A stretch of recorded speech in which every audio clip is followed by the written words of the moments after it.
Okay, class, in this lesson, I'm going to teach you a few comma rules.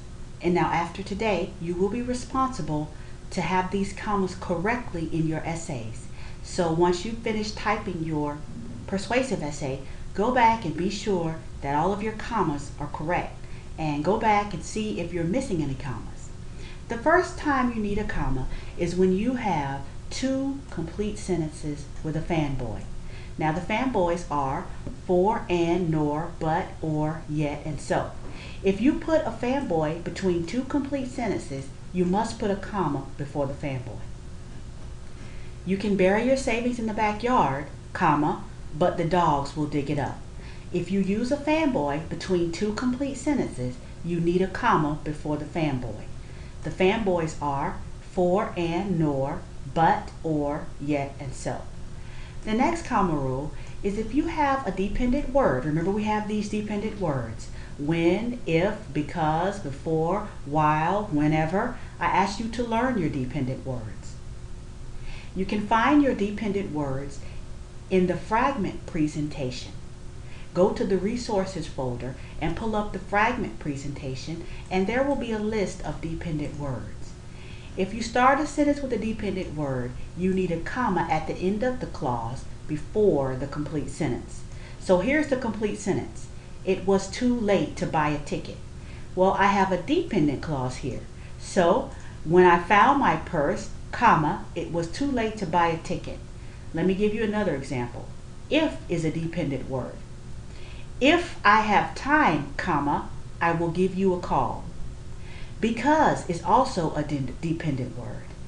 Because it was too late, comma, I could not buy a ticket.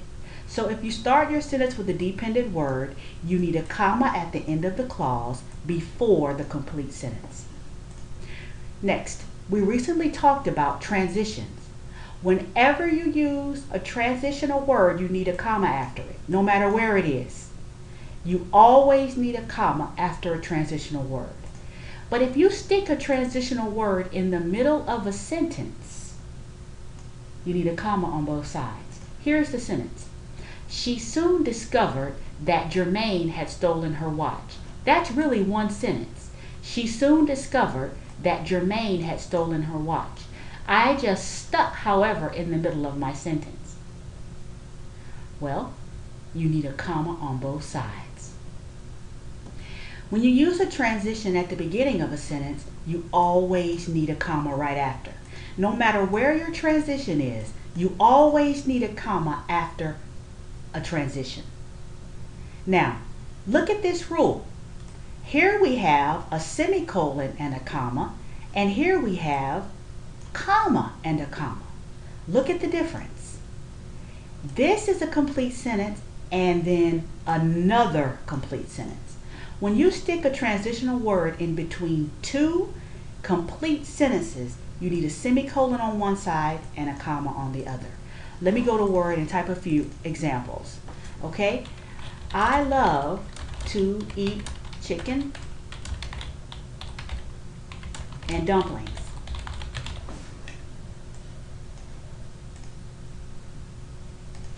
Here's a sentence. I love to eat chicken and dumplings.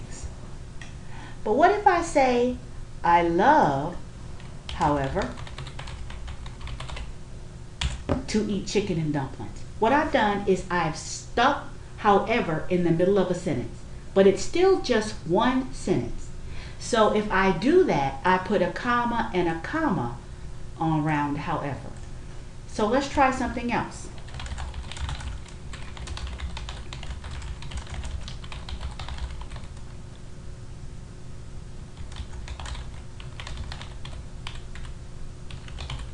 Now I have two sentences. Look, I love to eat chicken and dumplings. I hate vegetables. Well, when you have two sentences and you want to stick a transition in the middle, you have to put a semicolon on one side and a comma on the other. Look at the difference. Comma, comma, one sentence. Look at this one. Sentence, sentence. You stuck a transition in between two complete sentences, so you have a semicolon. Remember, the semicolon rule.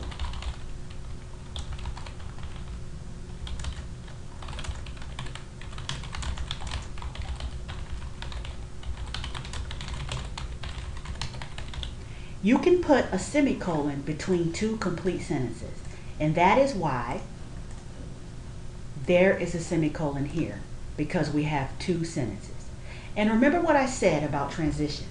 Wherever the transition is, you always need a comma after it. No matter where it is, you always need a comma after a transition. What if you start a sentence with a transition? If you start a sentence with a transition, you still need a comma after the transition. Please remember, always put a comma right after a transition. If you stick it in the middle of one sentence, it's comma, comma. If you stick it between two sentences, it's semicolon, comma. Let's move on. If you have some information in your sentence that's not essential to understanding the sentence, like a sentence interruption, you put commas around it. Look at the difference. Joe Massey, who won the championship last year, could not defend his title. This is essential because we're talking about defending his title, so we don't put commas around that. But what if the information is not essential to the sentence? Joe Massey, who won the championship last year, planted his savings in the backyard. Wait a minute. This sentence is about planting his savings, so this information is not essential. It's not essential to understanding the sentence. That is called a sentence interruption. Whenever you have a sentence interruption, you put a comma, comma around it. Let's move forward. Whenever you have a list, a series, you put commas after each item in the series. Julio collects coins, comma, stamps, comma, bottle caps, comma, and pocket lint. You always put commas behind each item and before the word and when you have a list. If you have two adjectives, an adjective is a descriptive word. If you put two adjectives back to back, you need a comma between them. She finally moved out of her cold, dark apartment. We have two adjectives, cold and dark, so you need a comma between them. If you're calling someone or talking to someone, addressing someone, you need to set it off with commas. What if I say, ladies and gentlemen, take your seats? You need a comma after that. Gentlemen, take your seats. I am talking to the gentleman. Look, now I'm talking to Andre. Not now, Andre. I am busy. I'm setting off Andre with commas because I'm addressing Andre. You also use commas to set off dates, and if it's in the middle of a sentence, you do need this comma right here. He found me on February 2nd, 1978, when I stopped in Fairbanks, Alaska to buy a sunscreen. So you need to set off the date, even with the comma when it's in your sentence. When you have a city and a state, you also put a comma between the city and the state. If this is in the middle of a sentence, you also need the comma after the state. Okay? If someone has a degree, you put a comma before the degree. The Citizenship Award went to Trinity Jackson, comma, PhD. You also set off a comma if you have a quotation or dialogue. Alexander announced, comma, I do not think I want a second helping of possum. So before you have a quote, you have to put the comma. If you have yes, no, or well, you have to set that off with a comma. Are you going? Are all of the seats taken? Yes. All of the non-smoking seats are taken. So if you're addressing someone with yes or no or well, you have to put a comma right behind it. Are you going to the party? No, comma, I don't feel like it. Did you hear me talking? Well, comma, I wasn't listening. So if you ever start a sentence with yes, no, or well, set it off with a comma. We already talked about interruptions.